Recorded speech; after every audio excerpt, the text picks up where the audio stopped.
You're listening to Season 1 of By Shawneda, Natural Sisters novella, My Crowning Glory, Chapter 6. Tanya's shop was different from Peach's in only a few ways. The walls were covered with art instead of hair posters or framed covers from hair magazines. A waterfall sat next to a tea and coffee station. Instead of pop and hip-hop music, neo soul and conscious rap by someone named General Heat played in the background. The smell of chemicals didn't hang in the air, although there was a distinct odor of pressed or hair-treated hair. As I arrived, a woman with straight hair styled in big barrel curls walked out of the salon. My curiosity piqued. I almost ran to Tanya's booth. Anisa, right? Big wavy curls replaced the curly fro she sported at the Transition Now Expo. I love that top. Thank you. My smile felt forced. Last time I told her I was almost positive I wanted to big chop so my hair could grow over the summer. Dinner with Wilson confused me again. Tanya smiled as I took a slow seat in her chair. You're not ready. She shook her head and laughed. It's okay, Anisa. Changing your hair from a style you've worn most of your life isn't easy. I've told several of my clients to go back to relaxers who were just miserable trying to be natural. This is not for everyone. No, I don't miss the burning scabs, discoloration when I decide to swim, and the chlorine turns it green if I go more than 3 times a week. I'm not doing this to be trendy. I can't really tell you why I'm doing it. I heard Key talking about it and something just clicked. My laugh sounded hollow. I know it sounds crazy, but I don't know how to explain it. There is more than one way to go natural, Anisa. You don't have to big chop today. Why don't we try some 2-strand flat twists this week? They are great for transitioning over time. You can leave the twists in, especially with finals and all of your graduation stuff coming up that you told me about. In a week or even 10 days, if you tie your hair up every night and don't sweat in your sleep too much, you can take them down and they'll be wavy and cute for a day or two. Tanya grabbed a bottle of shampoo from her station and nodded toward the shampoo bowl. That sounds good. This is much harder than I thought it would be. I know I want to do this. I want to be sure I'm ready to see such a drastic change. I've had long hair for as long as I can remember. One by one, my shoulders eased away from my ears as I put on the cape. It felt too big, but I knew Tanya wouldn't get my back wet. Good. I'm glad you're being honest with yourself about how big a change this is going to be. I don't think most women realize how much is tied up in their looks. It shouldn't be what defines you, but there is something about liking how you look. Tanya placed the towel around my neck and shook my hair. You think so? I leaned back into the chair. There is nothing wrong with taking the scenic route to deciding how and if you want to go natural. You may want to be a silken natural and wear it heat treated most of the time. You're still natural, it just means you prefer your hair straight. The lady who left before you wears her hair that way and she is no less natural than someone with locks or an afro. Natural means you don't have any chemicals, not that you have springy or spiral curled hair. Her hands began their magical trip around the base of my head. You make it sound so easy. My eyes closed and my head swayed to the rhythm of her scratching my scalp. It's not easy, Anisa. Changing something like this is never easy, but making the decision is simple. No matter what you decide, I'll be happy to take this journey with you.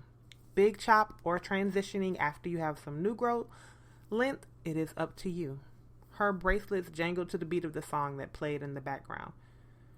So those flat twists sound great. Let's try those because you're right. With graduation around the corner, I need something quick and easy. My shoulders returned to their most relaxed position as she rinsed out the shampoo and worked the conditioner in from roots to tip.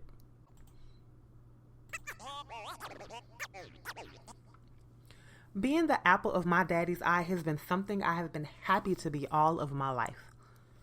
On one hand, I can count the number of times he had to yell at or reprimand me while I was young. The only hand that swatted my bottom belonged to my mother.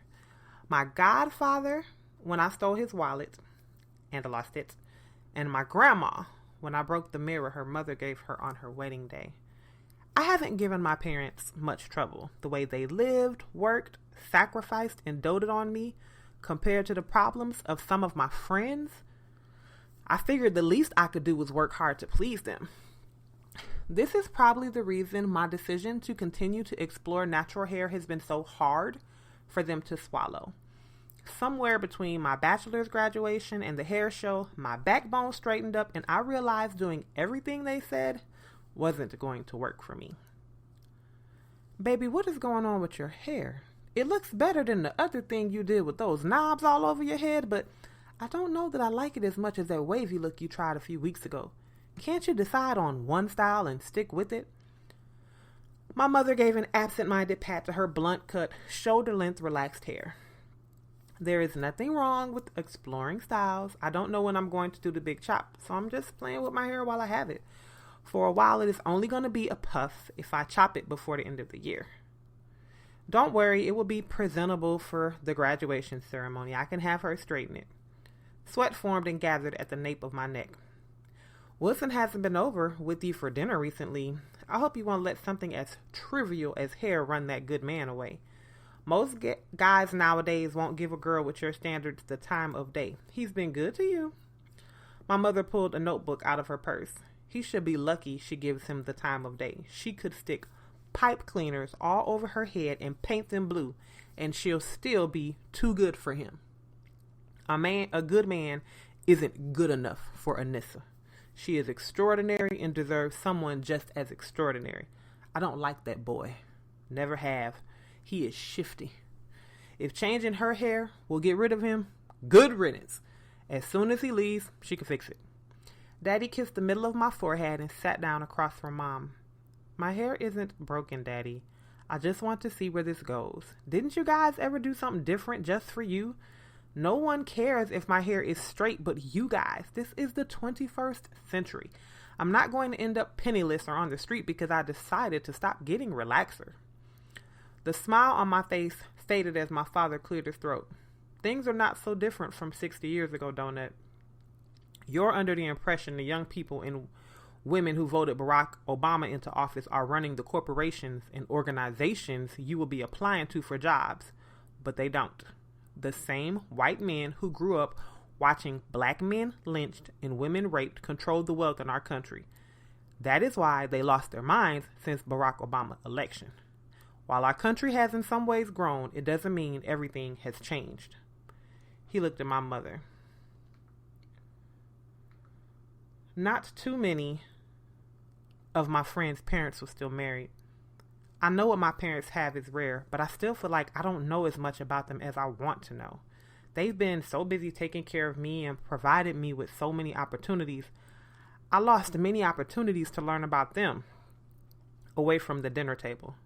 This man worked for 30 years at the same place without missing a day. He worked through deaths in the family, celebrations, and too many weekends to cover other people's shifts for me to keep count. He made his way to every important event of my childhood, but as he talked about the growth without foundational change of our country, I realized how little I really knew about my dad outside of the fact that he loved and wanted the very best for me. There is a possibility I could be hired by one of those progressive old white men who march with Martin Luther King's sons, who love people based on who they are and not what they look like. The smile I perfected when I turned 9 and had to learn how to laugh with 2 missing front teeth filled my face. "Aw, Donut." He shook his head and smiled back. "Let's stop talking about politics and get back to something more important. Your graduation party. We've already invited all the people from church and from our companies who ask about you from time to time, but we don't have the information for your teachers and friends from your school you want to come. As you pointed out after I invited Janie, this is your party." My mother stood up and pushed her notebook and pen towards me. "I'm going to get some mint water. No hair talk while I'm gone. You two behave." My dad winked at me. "Go on, woman. My throat gets any drier, it'll start cracking." "Hush, Milton. Anissa, I'm serious. Happy talk about streamer colors, invitations, and who you want to play the records." She patted my shoulders as she walked past me to the kitchen. Tanya told me she wanted me to be sure before I did the big chop. even though I didn't know when I wanted to cut my relaxed hair off. The thought of transitioning until my natural hair was as long as my relaxed hair was ridiculous to me. Wilson pointed it out to me on mistake when he gave me his speech about learning to love my new look as much as he loved me while I grew my natural hair as long as my relaxed hair. His joke about sitting on it when it was straightened helped me realize I had to do the big chop at some point. Tanya told me it was easier if I started cutting it off a little at a time, like having my ends trimmed to adjust. Donut, did you hear anything I said? Dad waved his hand in front of my face. No, my mind wandered off. I'm sorry, Daddy. You're beautiful no matter what your hair looks like, and I'll love you no matter how you wear it. I just want the best for you. You know that, right? His voice reminded me of movie blankets and caramel kettle corn. I know that, Daddy, but you can't protect me from the world. You already did your job. You prepared me for it, and I have to choose how I live in it.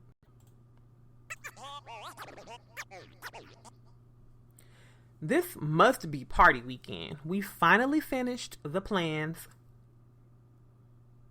for my graduation party, and now my little mama is having her party. She is starting to make me feel old, Ebony. Looking through the birthday scrapbooks for Brianna always tickled me. For all of her ghetto fabulous and man-hunting ways, Ebony scrapbooked like a girl from the suburbs.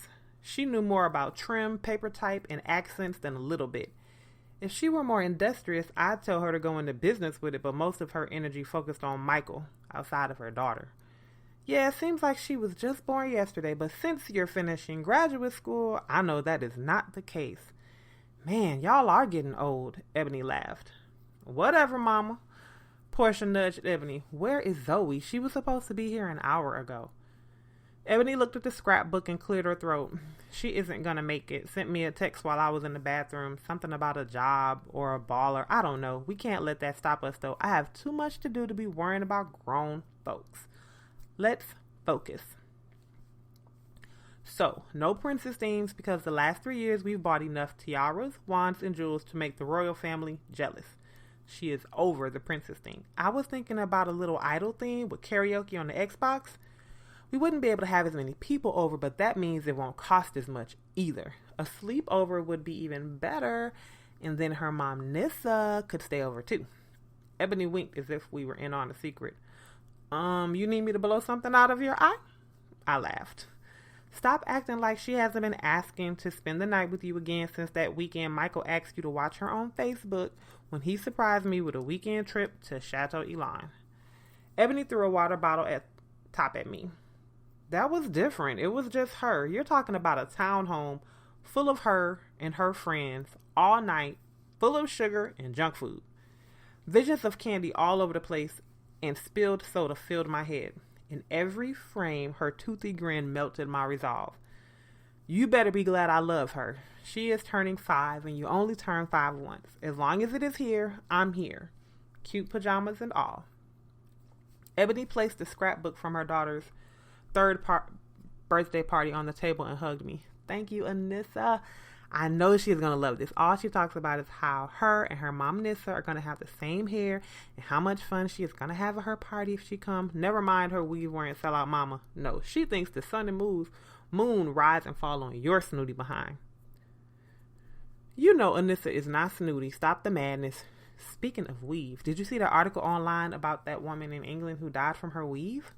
Portia stuck her fingers in Ebony's hair. Whew, girl, you might want to ease up on the extensions and rock wigs for a while till they get this situated. It wasn't the weave, it was the glue. You know I don't do glue. That is for chicks with the do-it-at-home hair. I'm not knocking them, but I'm all about that fusion or a bomb sew-in. Ain't nobody gluing no weave to my scalp. Ebony shook her head with a pout. I'm not about that life. Dude can't sponsor my trip to the salon. I can't answer his calls. Now who's snooty? You're a weave snob. And what difference does it matter? Her hair didn't fall out. She died from them chemicals. How do you know there wasn't something in the synthetic hair that mixed with the glue that got in her pores and helped her die? Portia stared at Ebony's hair. Stop it, Portia. You know Ebony is all about that 100% certified, authentic, Remy human hair for her sew-ins. The smirk on my lips and eyebrow raised belied my serious tone. I'm not studying you either, Miss College Prep. Y'all can miss me with all that natural foolishness. Sew-ins, infusions ain't never hurt nobody.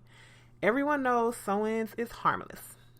Ebony picked up the scrapbooks and placed them on their shelf on the bookcase in the corner. Tell that to my cousin in South Carolina with a ball patch from her harmless sew-in.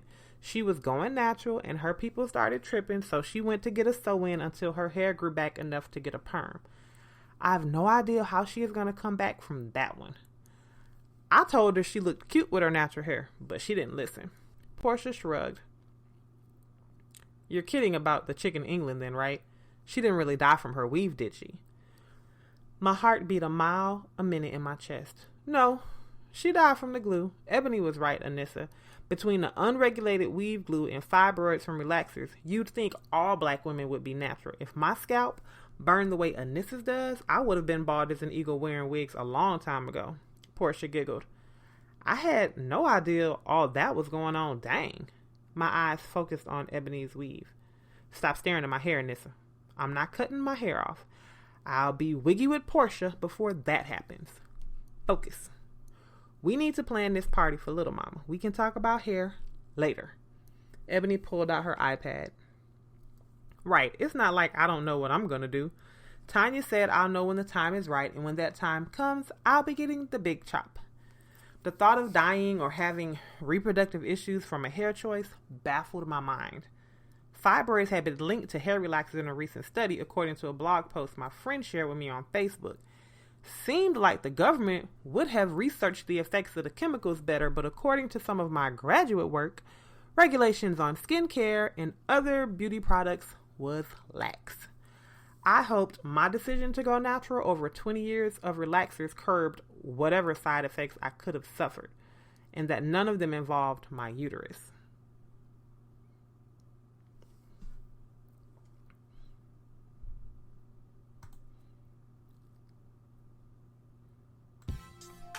I hope you enjoyed My Crowning Glory, Chapter 6, written in red by Shawneda.